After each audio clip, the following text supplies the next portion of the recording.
Halo semuanya, perkenalkan nama saya Umu Habibah Amelia. Bla bla bla bla bla bla. Oke, baik di sini pertama, ketika kita masukin website simawa.info, itu kita akan muncul tampilan ini dan ini bisa diakses publik. Publik itu yang punya link, siapapun itu. Di sini terdapat organisasi yang ada di kampus kita Raharja. Lalu di sini ada kalender kegiatan.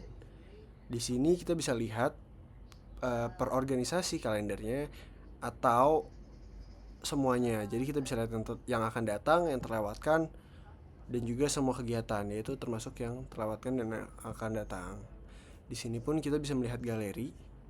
Galeri itu isinya adalah kegiatan-kegiatan yang pernah dilakukan oleh organisasi tersebut atau isinya dokumentasi tentang organisasi tersebut. Oke, baik. Sebagai contoh, saya akan ke page organisasinya masing-masing. Jadi di sini saya sebagai contoh Upstart. Oke, di Upstart ini ada tampilan page-nya akan sama ya, semuanya seperti ini. Di sini ada nama organisasi, jenis organisasi, lalu di sini ada tentang organisasi. Tentang organisasi ini yang diinginkan sebenarnya adalah penjelasan tentang organisasi tersebut. Lalu di sini ada struktur organisasi. Lalu di sini ada galeri kegiatan dan kegiatannya. Apa saja sih kegiatan dari organisasi tersebut yang akan datang maupun yang sudah terlewatkan. Nah, di sini juga ada informasi kontak. Di informasi kontak ini ada Instagramnya dan juga tombol untuk bergabung dengan organisasi tersebut. Nah, ketika ingin bergabung dengan organisasi tersebut, user perlu masukin nama, email, NIM, nomor telepon, dan juga jurusan, dan juga pesan dan motivasi. Lalu ketika sudah dikirim, kita ambil contoh gini. Ibrahim @raharja.info. Lalu 211 4363 28 08 123 45 678 90. Lalu jurusan teknik informatika. Saya ingin saja join. Oke, baik, ini adalah pesan-pesan motivasinya. Lalu dia kirim permintaan. Lalu sudah bentukannya kalau sudah terkirim akan seperti ini. Lalu admin, kayak di sini kita pakai akun tes dulu ya untuk melihatnya.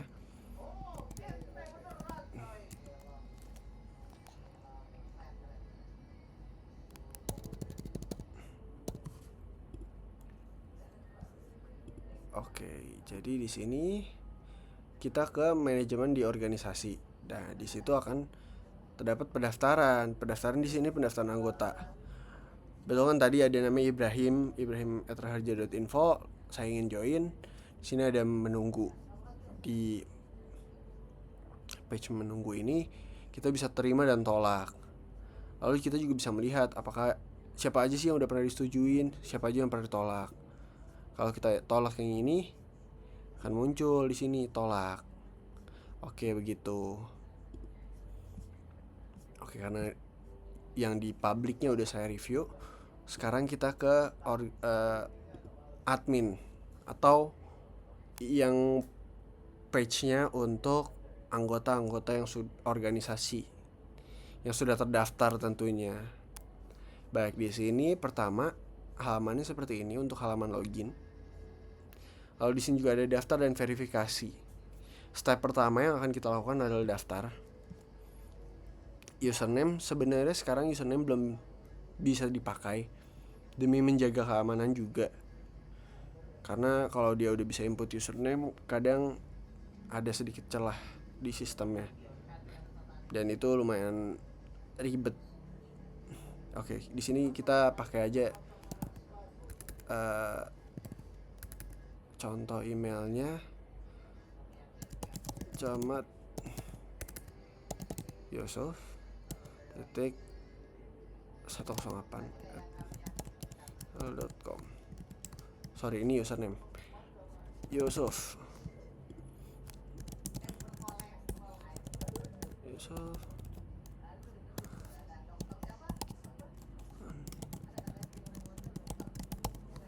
Si nama emailnya pakai ini.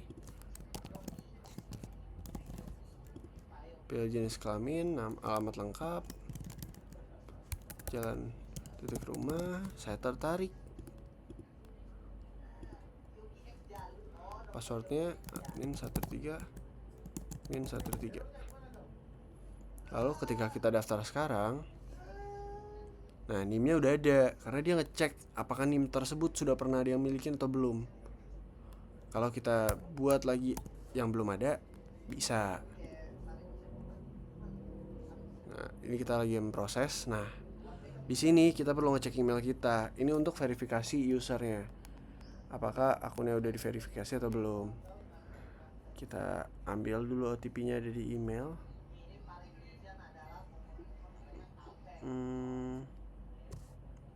Sebentar, kenapa email saya tidak ada? Oke, baiklah, anggaplah ini sudah masuk ke email, sudah verifikasi, baru kita bisa login ke sini. Sini saya pakai akun admin aja, super adminnya itu king@raharjo.info. Passwordnya ada, nanti saya beritahu Bapak dosen. Nah, lalu di sini sebenarnya harusnya menerima OTP email yang ada di sini. Ada di sini. Nah, OTP yang salah ini ya. OTP-nya emailnya seperti ini. Ya, ini berlaku hanya 5 menit. Setelah 5 menit, user tidak bisa input lagi, ataupun ketika dia sudah login lalu logout pakai OTP ini tidak bisa. Dia harus masukin OTP baru. Ya, karena ini hard code untuk user super admin, OTP-nya untuk tester, jadi bisa dimasukin ini. Nggak perlu cek email biar lebih mudah. Nah, di sini di dashboard ada aktivitas pending, surat pending, APJ, total organisasi, total pengguna.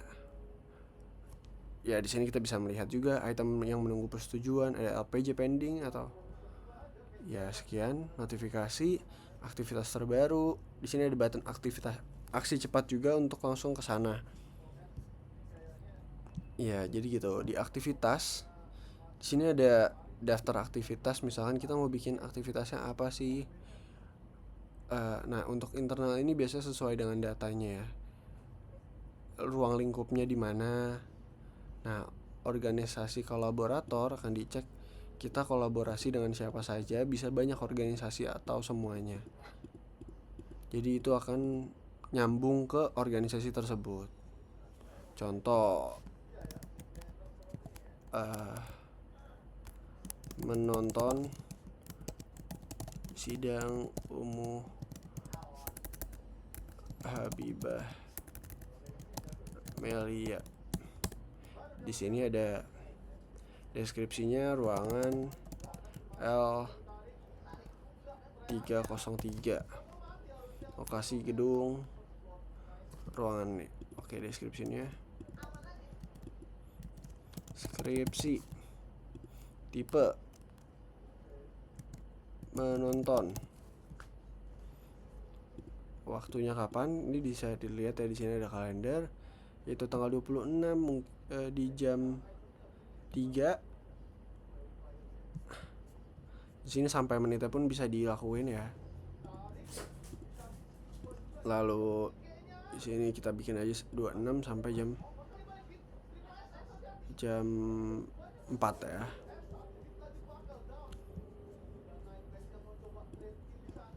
Nah, lalu kita bikin aja gitu, simpan. Nah, aktivitas tersebut udah dibuat. Lalu Bu, akan muncul daftar aktivitas. Nih, di sini masih draft, tapi ketika udah dibuat itu masih di draft. Lalu kita submit dulu. Nah, di sini sebagai admin bisa revisi ataupun okehin. Kalau direvisi berarti diulang lagi. Kalau diokehin berarti disetujui. Ketika disetujui akan muncul juga di sini. di tabel kegiatan, kalender kegiatan tuh. Karena di sini organisasi masuk ke Upster ya dia. Usernya jadi masuknya di Upster. Begitu. Oke, buat surat, di sini ada buat surat, ada surat peminjaman, ada arsip surat, ada buat surat biasa saja. Itu untuk banyak hal sih ya. Kalau untuk surat-surat itu ada permohonan, undangan, pengajuan, dan surat pinjaman untuk peminjaman. Bedanya apa sih? Kalau surat biasa kan isi form bisa gitu juga, dan bisa juga upload ya. Upload surat. Nah, itu tidak ada yang namanya aset tersebut. Sedangkan kalau peminjaman, di situ ada asetnya. Kita bisa minjem aset dari siapa, dan itu akan ketahuan di manajemen aset. Kapan dipinjam, kapan dikembalikan, dan riwayatnya akan terdetek. Seperti itu. Di sini juga bisa langsung pinjam sih sebenarnya. Kayak dari Upster kalau tanpa surat.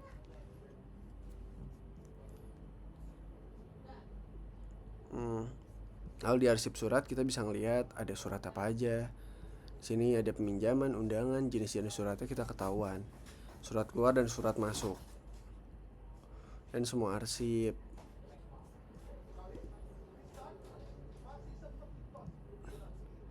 Nah, di LPJ juga sama. LPJ itu ada kirim LPJ. LPJ itu PDF. Kita upload lalu kita simpan. Di sini kita bisa langsung unduh PDF-nya untuk dicek dulu. Oh, apakah sudah sesuai PDF-nya? Jika belum, kita bisa tolak, bisa kasih tahu apa sih yang perlu ditolak. Terus revisi juga apa yang perlu direvisi. Kalau sudah terima tinggal tekan saja terima. Lalu akan disetujui, LPJ disetujui. Ini perlu revisi, perlu ditolak gitu. Lalu di manajemen aset sama kayak tadi ya, asetnya apa aja gitu. Nah, lalu di organisasi. Organisasi ada apa aja sih? Sebenarnya ketika ini user biasa, dia hanya akan melihat dia dari organisasi mana dan akan munculinnya organisasi apa aja. Karena ini super admin, dia bisa ngeliat semua organisasi dan bisa ngatur semua organisasi juga. Dari mulai info dasar, deskripsi. Slack itu URL ketika seperti ini. Contoh, ini kan nih /upster simao.info/upster itu akan masuk ke sini langsung. Jadi dia punya linknya tersendiri gitu. Sangat canggih kan, keren. Lalu di sini ada kontaknya. Tadi kita udah isi Instagram, jadi ada Instagram. Kalau kita isi yang lain, kita bisa munculin juga. Lalu galeri dan logo dan hero image. Hero image itu background dari page tersebut. Lalu di sini ada anggota. Kita tadi lihat bagian anggota. Di bagian anggota tuh ada di struktur sini. Itu tergantung dari kita ngeset anggota di sini. Dia sebagai admin, anggota, sekretaris ataupun apapun itulah. Nah, pendaftaran seperti yang tadi kita bisa lihatnya di sini. Ditolak, disetujui, dan ada yang menunggu. Nah, ketika kita ubah organisasi lain, ya kita bisa lihat karena di sini super adminnya. Gitu. Lalu pengguna di sini kita bisa tahu juga penggunanya siapa saja. Informasinya juga bisa kita lihat. Kalau password bisa kita langsung ganti. Karena sebagai admin kita juga bisa tambahin role apa aja yang kita mau tambahin ke user tersebut. Lalu di sini ada audit log. Gunanya untuk apa? Sebenarnya ini untuk mengetahui siapa aja yang akses, siapa aja yang melakukan sesuatu di web kita, biar kita nggak kecolongan juga. Jadi kita bisa lihat dia ngapain aja sih. Oh, dia habis nge-activity approve. Tuh, ini kelihatan ID-nya, kita bisa langsung cek ke DB. Dan juga kita bisa tahu IP-nya dari mana, ini laptopnya dari mana. Kita bisa ngedetek gitu.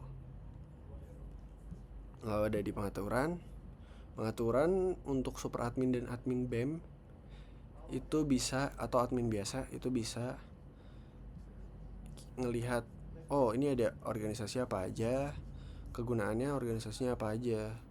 BEM sama admin itu levelnya sama tingginya. Kenapa sih harus sama tinggi? Karena BEM untuk mengawasi segala organisasi dan admin itu jika kemahasiswaan ini pegang sama rata, jadi sama-sama punya kuasa yang sama terhadap web tersebut gitu. Status sistem, nah status sistem karena kita sebenarnya lagi nggak pakai Redis. Redis ini untuk nge-catch uh,